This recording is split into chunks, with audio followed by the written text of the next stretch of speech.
Bueno, hasta el día de hoy hemos confirmado 150.961 casos. Se han recuperado en la ciudad 128.356. Lamentablemente han fallecido 5.361 personas, lo que hace una letalidad para la ciudad de Buenos Aires de 3,5%.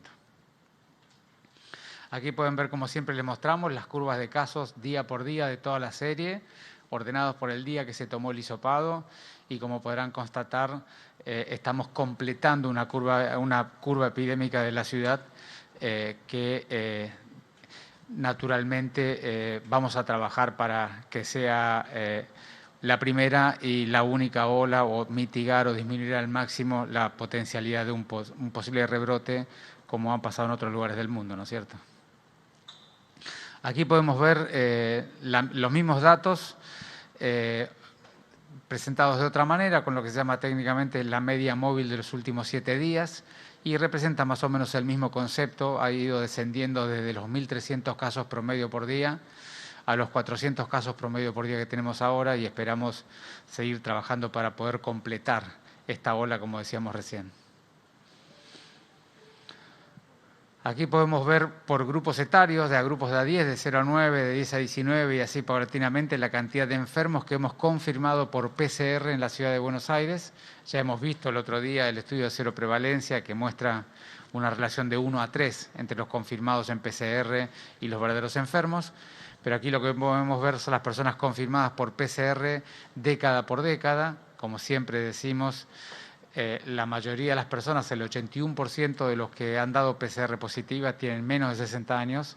Sin embargo, el 87% de los que han fallecido tienen más de 60 años. Una enfermedad, como se ve en la curva verde de la base, donde la tasa de letalidad específica década por década empieza a ser significativa entre 60 y 69 años, porque llega a 6,5% de letalidad específica. Entre 70 y 79 años es prácticamente 17% de letalidad específica, y mayores de 80 años es 29,23% de letalidad específica. Es decir, es una enfermedad que claramente golpea más fuerte y de manera más grave, y sobre todo más mortal en las mayores de 60, pero sobre todo en los mayores de 70 y 80. Hasta el día de hoy hemos realizado 723.795 PCRs y un número similar, como luego va a comentar Paula, de testeos serológicos. De estas PCRs, el 59,2% se hicieron a ciudadanos porteños, el otro 40 o 41% se hicieron a ciudadanos bonaerenses.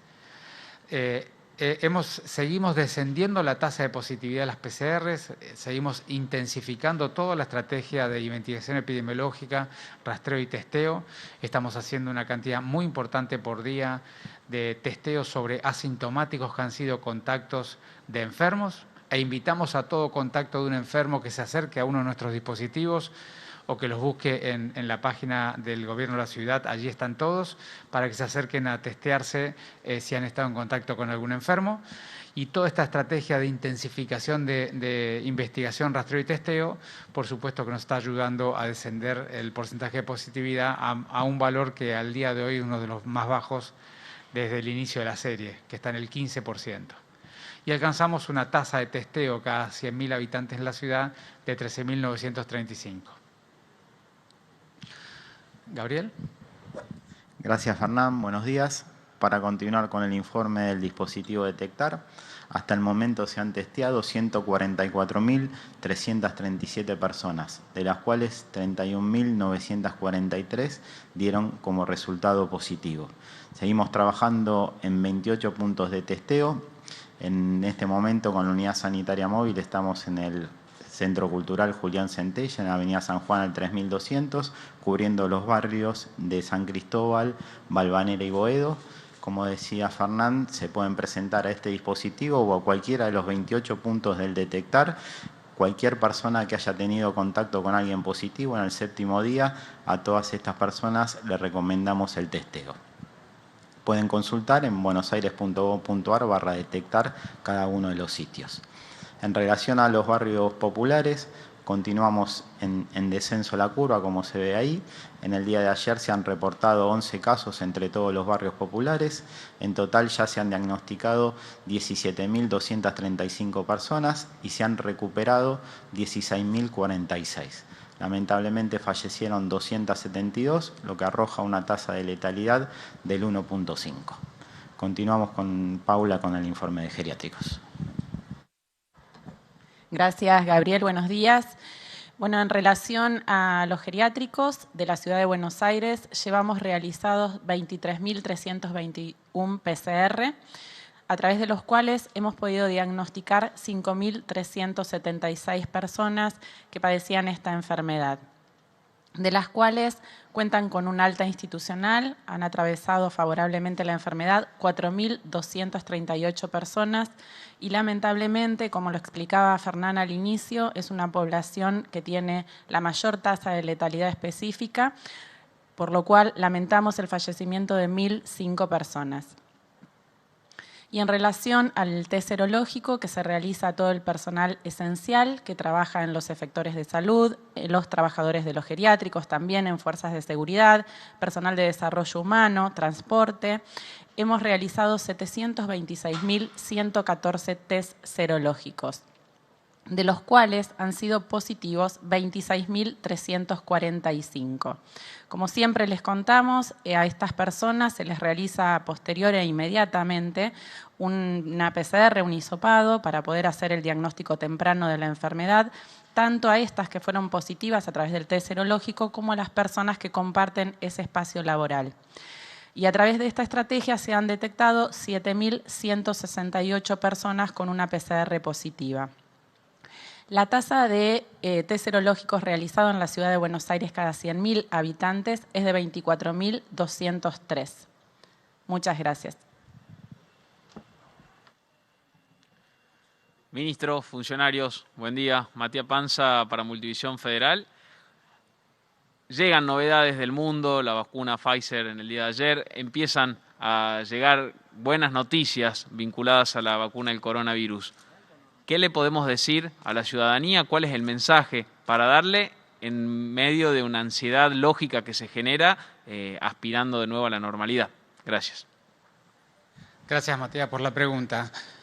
Bueno, lo que nosotros es muy importante decirle a la gente es que estamos trabajando y en el mundo se está trabajando intensamente en poder completar lo que se llama técnicamente la fase 3 de todas estas vacunas.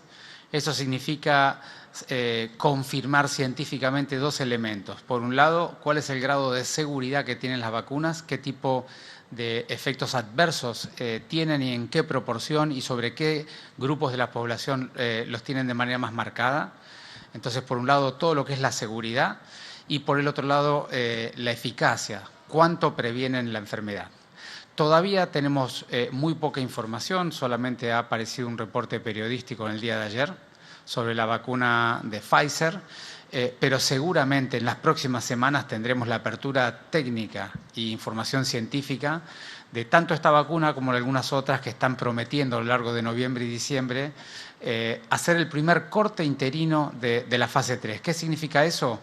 Que la fase 3 naturalmente va a seguir 1 o 2 años más en la mayoría de los estudios, porque hay que confirmar la seguridad de la vacuna también en el largo plazo. Sin embargo, en estos cortes interinos, digamos, se le pide a las vacunas que no se informen en los primeros 4 meses de seguimiento cómo han dado los resultados de estos aspectos que yo comenté. Cuando veamos los cortes interinos de esta vacuna de Pfizer y el resto, tendremos una información más precisa, pero el dato de lo que publicó Pfizer es relativamente alentador, más bien es alentador, porque la eficacia que muestra el primer corte es muy alta. Así que en cuanto tengamos la información más precisa, lo que podemos decirles es, vamos a trabajar en evaluar científicamente toda esa información, en base a eso se lo vamos a explicar con toda claridad a la gente de cuáles son los riesgos y los beneficios, y en base a eso veremos el Ministerio de Salud de la Nación para cuándo nos puede proveer qué tipos de vacunas, y en base a eso les presentaremos a la ciudadanía el plan de vacunación para la Ciudad de Buenos Aires. Ahora, dicho todo esto, que son conceptos que todavía faltan confirmar, es muy importante que la gente sepa que la vacuna lo que va a hacer, dado que se va a vacunar prioritariamente a la gente de riesgo, lo que nos va a permitir es, de un potencial rebrote, evitar el daño más grave, es decir, que las personas tengan la enfermedad más grave o incluso que fallezcan, que es lo más importante evitar rápidamente. Así que eso va a ser muy significativo a la vacuna en términos de evitar el daño grave y la mortalidad. Pero decididamente la vacuna no va a evitar la circulación del virus, por muchos motivos técnicos, pero el más obvio es porque no todo el mundo se va a vacunar. De manera que más allá de la vacuna, que va a ser una tranquilidad para las personas de mucho riesgo, tenemos que seguir dialogando sobre cómo nos vamos a cuidar, intentando seguir recuperando las actividades que queremos recuperar, todas con algún nivel de adaptación lo menos molesto posible, pero la adaptación más elemental que tenemos que mantener siempre es priorizar y llevar todo lo que queremos hacer y que se puede llevar al espacio abierto, sea público o privado, porque hoy ya está liberado el espacio privado también, todo lo que queremos hacer de vínculo social, afectivo, humano, educativo, laboral, todo lo que podamos al espacio abierto. El espacio abierto es 20 veces más seguro que el espacio cerrado, y lo que tengamos que hacer en algún lugar cerrado, siempre trabajando activamente en abrir las ventanas y las puertas para que tengan ventilación suficiente. Ese es el camino que tenemos que sostener: el distanciamiento, el tapaboca, la limpieza de manos y evitar los lugares cerrados donde hay mucha gente y están mal ventilados. Con esas 4 prerrogativas vamos a tener que ir aprendiendo semana a semana, mes a mes, cómo cada uno de nosotros va a recomponer su vida cotidiana y cómo va a ir agregando las actividades que quiera agregar, inclusive las actividades festivas, como pueden ser la fiesta de fin de año, las actividades de veraneo, que vamos a recuperar con estas pequeñas adaptaciones. Ministro, buen día. Mercedes Ninzi, buen día también a los funcionarios. Recién decía que la vacuna de Pfizer es alentadora. Quisiera saber qué opina de la vacuna rusa. Ya se ha anunciado que se podría aplicar en la provincia de Buenos Aires. Quisiera saber si se va a poder aplicar acá en la ciudad de Buenos Aires y si usted se pondría la vacuna rusa. Gracias, Mercedes. De las diferentes vacunas es muy importante, a mi juicio, desde el punto de vista técnico, no dar una opinión sin observar el resultado científico. Entonces, yo para opinar cada una de las vacunas, lo que insisto muchísimo es que necesitamos que cada uno de los fabricantes que están haciendo los proyectos de investigación lleguen al punto apropiado para hacer lo que se llama técnicamente el análisis interino o análisis intermedio, como ha llegado Pfizer en estos días, nos informen el resultado, nos abran los datos técnicos para que los podamos ver y en base a eso opinar. Entonces, al día de hoy prácticamente no podemos opinar de ninguna vacuna, solamente podemos decir que hay un dato alentador, que es una conferencia de prensa de la empresa Pfizer. Cuando en los próximos días o semanas Pfizer presente el documento técnico en los entes regulatorios europeos, americanos, e incluso lo haga en la ANMAT, nosotros vamos a tener una opinión técnica sobre la vacuna de Pfizer. Y lo mismo tenemos que hacer con el resto de las vacunas, porque es así como los que nos dedicamos a las políticas públicas en salud habitualmente trabajamos, y no tenemos por qué trabajar diferente en esta situación tan dramática. Y luego, el segundo mensaje que quisiera dar, Mercedes, por tu pregunta, y es muy importante entender que nosotros estamos haciendo a la mayor velocidad posible el proceso de investigación de los diferentes medicamentos y vacunas para esta enfermedad.